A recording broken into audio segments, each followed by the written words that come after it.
This is Jarrod Horak. Welcome to my latest Road to the 2023 Kentucky Derby and Kentucky Oaks video. I have a double header in here from Turfway Park. I'm going to do the John Battaglia Memorial Kentucky Derby points race. And then at the end of this video, I'll give out a bonus free selection, the Cincinnati Trophy, a Kentucky Oaks points race. And both of these races will be for Saturday, March 4th, 2023. I have a bunch of Oaks and Derby points races on my YouTube channel this week, so check all of those out, including the Fountain of Youth Stakes, the Gotham. I got some Kentucky Oaks points races, the San Felipe at Santa Anita. So check all of those videos out on my YouTube channel. And now we'll dive into the analysis of this video, the 8th race at Turfway Park for Saturday, March 4th, 2023, the $150,000 John Battaglia Memorial Stakes. And this will be for 3-year-olds traveling 1 mile and a 16th on the all-weather track. And the scheduled post time, 9:25 p.m. Eastern Time. So we have a night race here. And Good Heart will break from the inside post for trainer Brendan Walsh. Going to switch surfaces. Won the career debut in a 1-mile turf race at Kentucky Downs. Then ran last in the Breeders' Futurity from post 11. And then last time in an allowance race on turf at Churchill, ended up finishing 6th, beating 12 lengths in a 10-horse field. So now moving over to the all-weather track. From that inside post, he did show decent speed in his debut, so maybe they'll at least try to get a decent forwardly placed position from that rail. Aristcracy is next. This one is a Brad Cox trainee. Tappet is the sire, and Medaglia d'Oro is the dam sire. 2 for 2 lifetime for this one. 7 furlong debut at Keeneland, maiden claiming 150,000. Battled on the pace throughout, won by a nose. Second time out. Showed some versatility, adding Lasix, moving to Turfway Park in a 1-mile race, and rallied from 8th place to win by 3/4 of a length. So this horse with that versatility, they can kind of do anything they want with him, and he's proven over a route of ground, and he earned a better speed rating second time out, but he will have to run faster here. Gilmore was my top choice last time in the El Camino Real Derby for trainer Bob Baffert, and he ended up finishing second as the favorite. He was bet down that day. He wasn't the morning line favorite, but they bet him down. He ran a decent race. He had the inside post. He got some pace to chase, sat a good trip, but Chase the Chaos was just better than him, and he rumbled down the stretch to win by a length and a half. But Gilmore ran a quality race. That was his first all-weather race. In his career debut at 6 furlongs at Del Mar in a dirt sprint, he rallied to finish a close third. And then he stalked and he scored easily in a 1-mile race at Los Alamitos second time out. And the runner-up was the next out winner. So he proved he could handle, like I said, the all-weather surface. And maybe the mile and an eighth wasn't quite didn't want to quite go that far that day.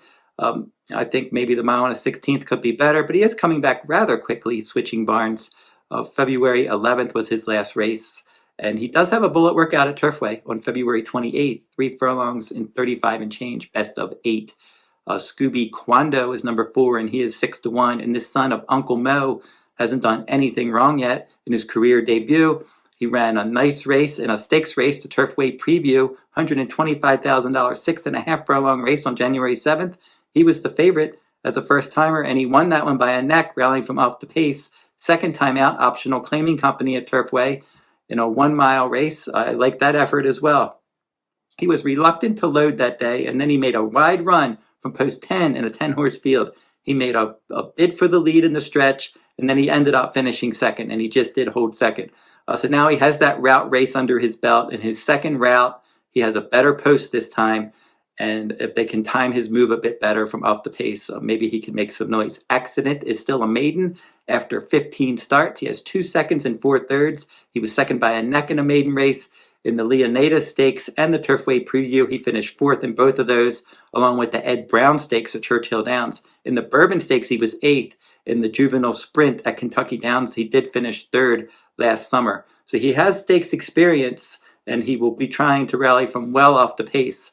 But it would be a real surprise if he broke his maiden in his 16th start in this race. American Speed for trainer Brad Cox. This son of More Than Ready has run 4 times with a win, a second, and a third. He improved second time out to break his maiden. He went from 5 furlongs to a 1-mile race in Indiana, and in that race he wired the field. The Grade 3 Nashua, he was 4th, beaten 10. The Leonida Stakes last time out at Turfway, he stalked the pace, and he just did finish second. So look for him to stalk the pace again in his second start after a layoff and his second local start for a good jockey trainer team. Chris Landeros and Brad Cox. Eyes on the King is next, and this son of Street Sense is adding blinkers.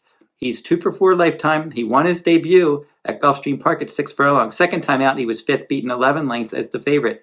He bounced back with a win on all-weather ground at 1.70 miles in his third start, tracking from second, and then he was 11th, beaten 33 lengths in the Mucho Macho Man Stakes. He ended up finishing last from post 10 after showing some early speed.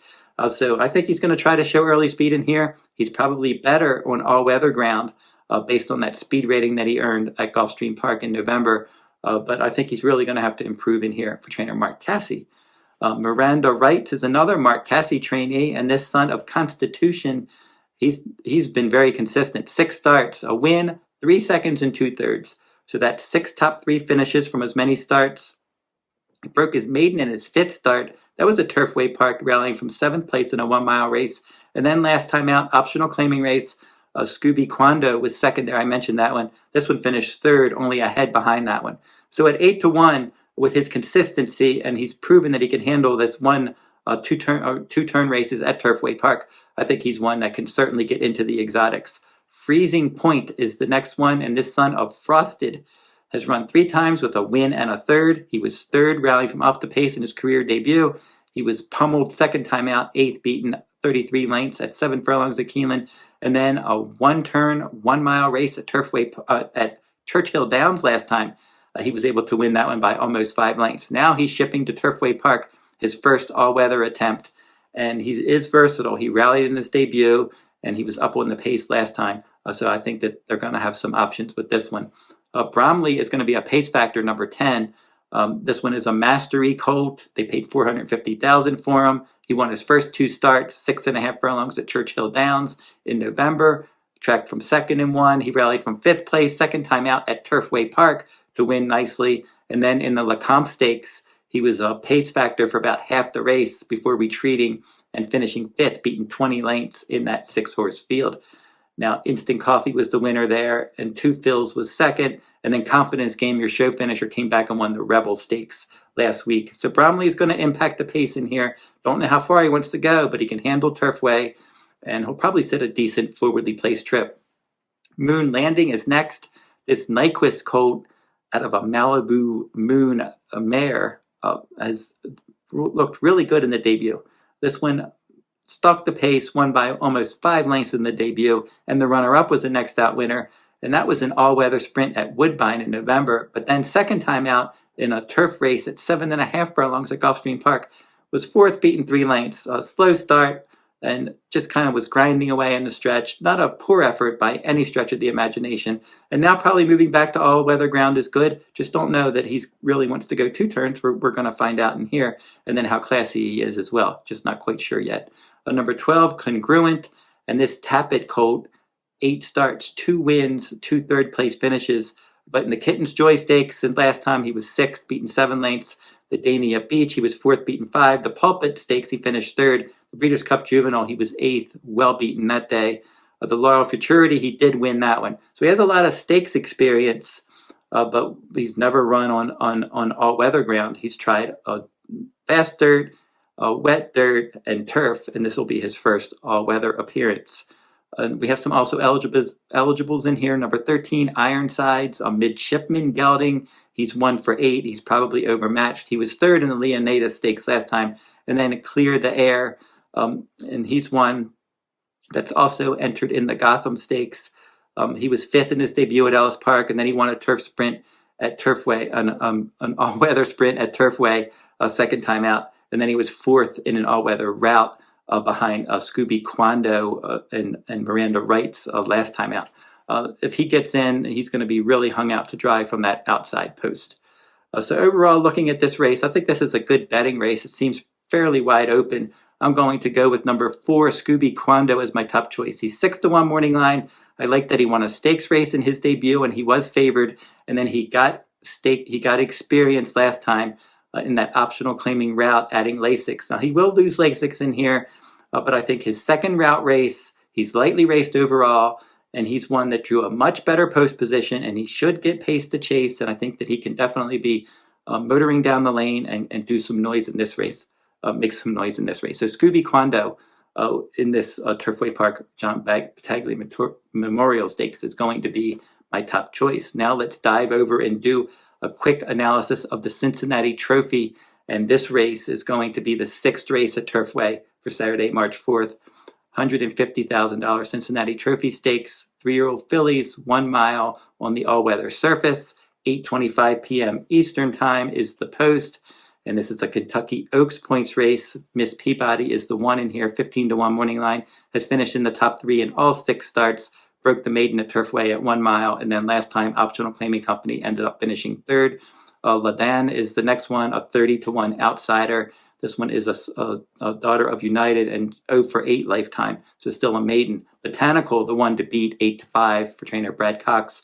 A Medaglia d'Oro filly, and she's 2-for-2 at Turfway and 2-for-2 at 1 mile. Those last 2 wins broke the maiden by 10 lengths at Turfway, and then came back last time and wired the field, adding Lasix, Optional Claiming Company, earning the best career speed rating. So speed ratings improved in all 4 outings. She probably deserves to be favored in here, and she should be forwardly placed. Bulsara is next for Mike Trombetta, and this one is 2-for-6 lifetime, and the 2 wins, Presque Isle Downs, and her first all-weather attempt, broke her maiden easily from off the pace going away at 6 furlongs last fall, and in her only other all-weather start, she won that one as well. So she's 2-for-2 on all-weather ground, and that last win was at Turfway Park. That was December of last year, and she rallied for the win there. In the Swedish Chance Stakes on Turf at Gulfstream last time, she was 5th in a 9-horse field. So now moving back to her preferred surface, 2nd start after a layoff. She should be finishing. Tammy Tap Tap, this one's only run twice, won the career debut at Turfway, and then second time out was a rallying 3rd in a sprint stakes race, stretching out after those 2 sprints. Magic Moon Chrissy should impact the pace, 1-for-10. This one probably better in dirt races and maybe even a little bit of a wet track because she broke her maiden in a maiden claiming 30 on a good track. They claimed her that day. She did pick up a 3rd place finish at 6 furlongs at Turfway in January. So now stretching out, I would expect that they're going to try to get some speed in her here. BG Warrior is number 7, and she's run 10 times with 2 wins in 4 seconds, and she exits a wire-to-wire win in a stakes race at Turfway Park at 6.5 furlongs. And she won another stakes race at Turfway on December 31st, but she was placed 2nd through disqualification. Definitely going to impact the pace. Jill Jitterbug is another one that could impact the pace, stretching out in distance. She's 2-for-4 lifetime. She was 4th in that little stakes race on February 11th, 3rd start after a layoff. Fun and feisty for trainer Kenny McPeak, this daughter of Midshipman, 2-for-6 lifetime. And I liked her in the Pocahontas Stakes Kentucky Oaks points race last year. She was 6-1. I picked her on top from post 10. She rallied from 11th place to win going away. But then in her last 2 races, the grade 1 Alcibiades, she was a well-beaten 8th. And then the Rags to Riches Stakes, she caught a wet track. She finished a well-beaten 3rd behind Hoosier Philly, one of the top juvenile fillies in the land last year. So Fun and Feisty, don't know if she can handle all-weather ground, but if she does, she's a contender. As I said, for sure, Botanical, number 3, is the one to beat. But I'm going to go with Bulsara as my top choice. I like the fact that she's 2-for-2 on all-weather ground, and she should be finishing in here, moving back to the synthetic surface after finishing 5th in that turf stakes race last time out. So here's how I'll play this race. I'll make a win wager on the 4 Bulsara, and then play an exacta, the 4 over the 3-9, and then the 3-9 over the 4. And the 3 and 9 are Botanical and Fun and Feisty. Again, don't forget to like, subscribe, and comment if you like this content. I have one more video this week. For Sunday, March 5th, I'm going to do a Kentucky Oaks Stakes points race from Santa Anita Park. So check out that video, and that one will be coming up in my final video this week, along with all my other videos on my YouTube channel this week. And until I see you next time, good luck at the races.